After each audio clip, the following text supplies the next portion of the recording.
We have spoken with Jed Drenning many different times, sometimes even during the concerns about where the Big 12 was going. Also, of course, his knowledge of West Virginia football, sideline reporter for the radio broadcast. He joins us. 365 Sports, Sikkim 365 Radio. Jed, I got to tell you, when we were about to do our pregame, and I looked at the Texas Tech score at West Virginia, if I would have bet on one game last week, it would have been on West Virginia beating Tech and probably however they wanted. What happened, man? Well, I'd start with this. This is why I don't coach. Okay, when you're dealing with 18 to 20-year-old kids, it's wildly unpredictable. You always have concerns that they'll show up flat at the wrong time. I do know that we were still in the locker room in Norman after the game last week. And, we had, for instance, Jordan Leslie walking around and talking to some of our defensive players saying, listen, what we're going to do is watch the tape, put this behind us, and not let it beat us twice, because we all knew it would take some energy to recover from really an emotionally charged setback like that was out there in Oklahoma. And we thought that the kids were ready. It very much seemed that way. But the funny thing is that maybe it's ironic that I'm listening to some of the Baylor post game out of Stillwater, and they sounded like us. They said, what kind of corrections were made at halftime to give you guys a puncher's chance in the second half? Nothing really, other than we weren't as flat. We came out with more energy in the second half. And in large measure, I think that's what we did. You can't afford against a Big 12 opponent to come out flat and spot them a 30-minute head start. Now, to Tech's credit, they made the plays when that opportunity presented itself and dug us in too deep of a hole to overcome.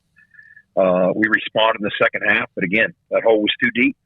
So there's parallels between how Baylor's game played out last week and how West Virginia's did. Now the question becomes, all right, who bounces back and responds more favorably?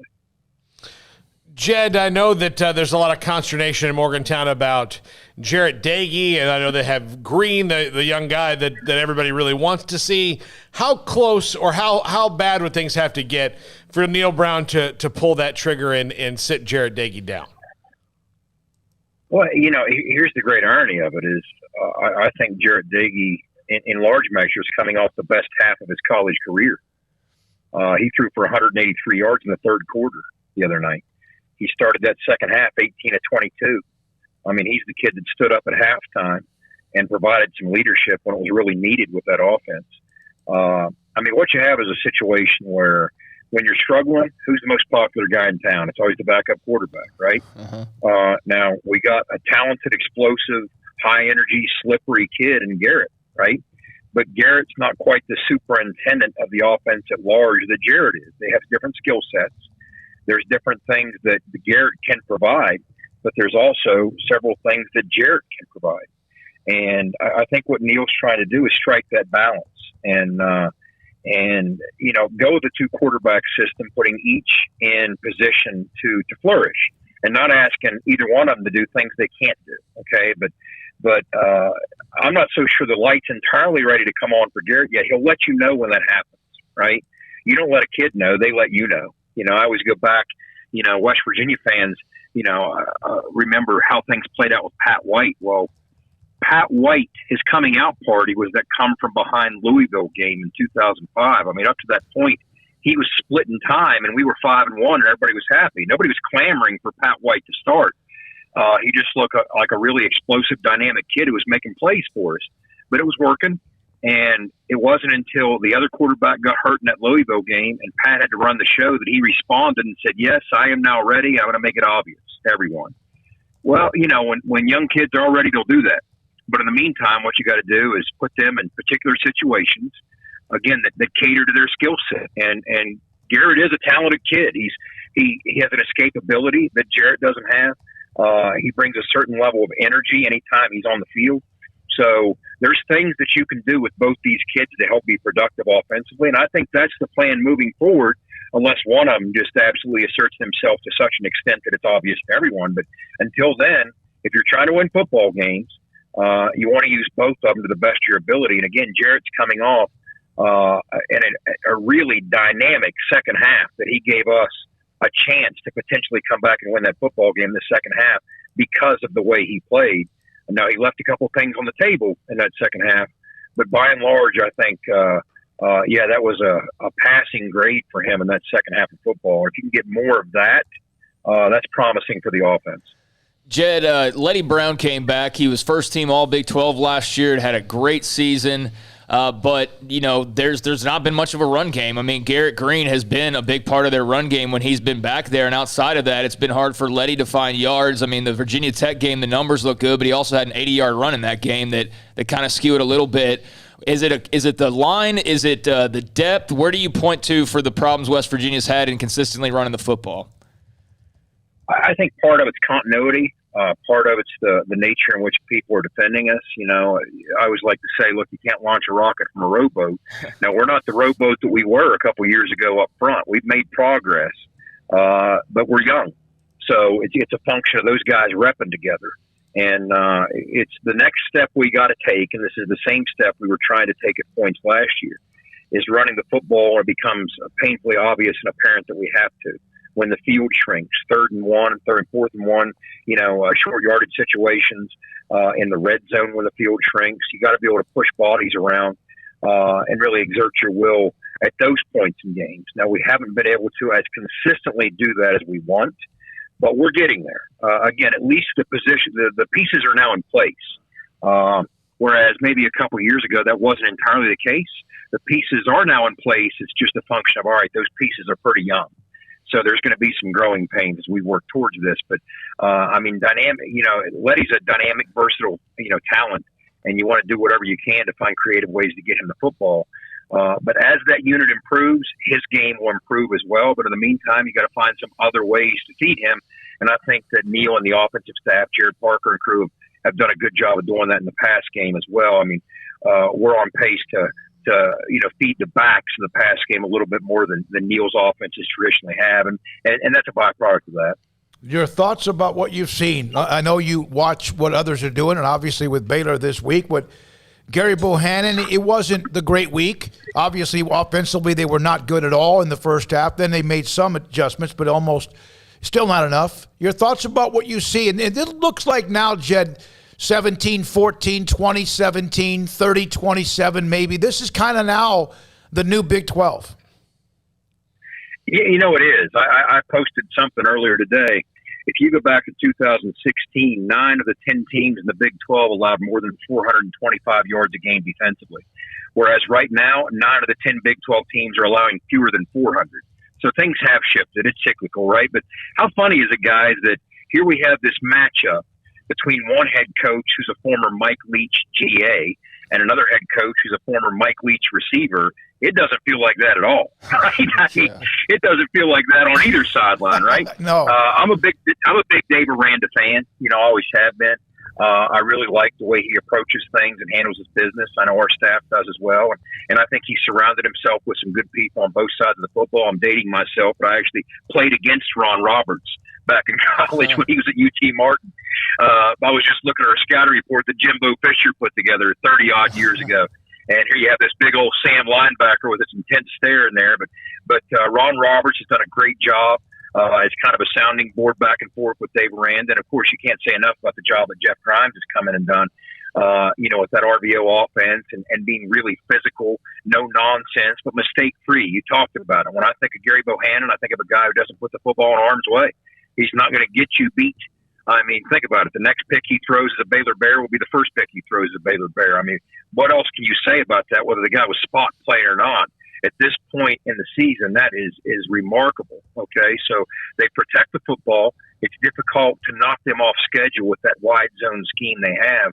It's all by design. It's a good plan. It's a solid plan, and they have playmakers in key spots. I mean, I look at some of the things that they can do defensively with those different looks they throw at you, and then you put a kid like Bernard in there, as talented and dynamic and explosive as he is, and the versatility that a Petrie brings. I mean, these are NFL guys. And then Dylan Doyle, I mean, sign me up for Dylan Doyle being on my football team. A guy that can smell the football out like that. They got some good football players, and they're not going to beat themselves. I mean, there's a reason that they're ranked as high as they are in turnover margin. That's not an accident. So yeah, you got to respect the way they go about handling their business, and I expect them to be very eager for a bounce back opportunity coming off of what happened in Stillwater, because I think they're frustrated like we were. Jed, Aranda and Neal Brown both going so far away from the Mike Leach system is like two guys learning for years how to be pit masters and then opening up salad restaurants. Yeah, that's right. That's kind of what it comes down to. That's a good analogy. It's, different people have gone different ways, right? And it's funny because, you see obviously Coach Aranda, working his way to the defensive side and all the accomplishments that he's had on that side of the football. But meanwhile, Neal is a guy that I'd say his strength as a head coach is that he appreciates. Now, what makes it unusual is he's an offensive guy. Okay, I would almost expect this more from Coach Aranda as a defensive guy. But defensive guys tend to see the game more globally and appreciate how the interconnectivity of the three phases, special teams, how it impacts defense, how defense impacts offense, vice versa. But Neal as an offensive guy, look, I'm an offensive guy. I'm guilty of the same thing. I want to score. I want to rack up yards. I want to be exciting. But he understands and appreciates sometimes it's all about getting a couple first downs and punting. I mean, sometimes you got to put out a fire for your defense. And for an offensive guy to see the big picture to the extent that he does is really a testament to him. You can't accomplish the things that we did defensively last year. We were the number one ranked Power 5 defense in the country, the first Big 12 team since K-State in '99 to lead the nation in pass defense. That doesn't happen just because of what you're doing defensively. I mean, I always said last year, Jarret Doege was our 12th defensive starter. I mean, it takes an offensive approach that caters to the strengths of those defenses, and you see that on both sides in this matchup with Coach Aranda and with Coach Brown. Jed, speaking of that defense, I mean, as you said, they are really nasty, and there's just player after player, whether it's Mesidor or whether it's Alston or, Stills, just on and on and on and on and on. They're not letting teams run the football. They're also defending the pass well. How has this defense cratered at all at times, and how have teams been able to have some success against this Mountaineers defense? Well, if you noticed, the last couple of weeks, and we have to become a football team that not just do we have a strength, but we can hang our hat on that strength. And I would agree with you. I think we've created a culture and set a standard defensively that I do think our defense is a strength. But the last couple of weeks at the end of the game, things hanging in the balance, we haven't been able to hang our hat on that. We've given up 2 late field goal drives that cost us both those games with things on the line. Now, that ties directly into, I think, what's playing out from a lack of depth standpoint. When you look at some of the names that you talked about front, I'm telling you, they're just as nasty as you explained and described. And what happens is, defensively as a play caller, Jordan Leslie doesn't have to commit as many resources and numbers to the box or flying downhill against the run, or even to some extent for a pass rush.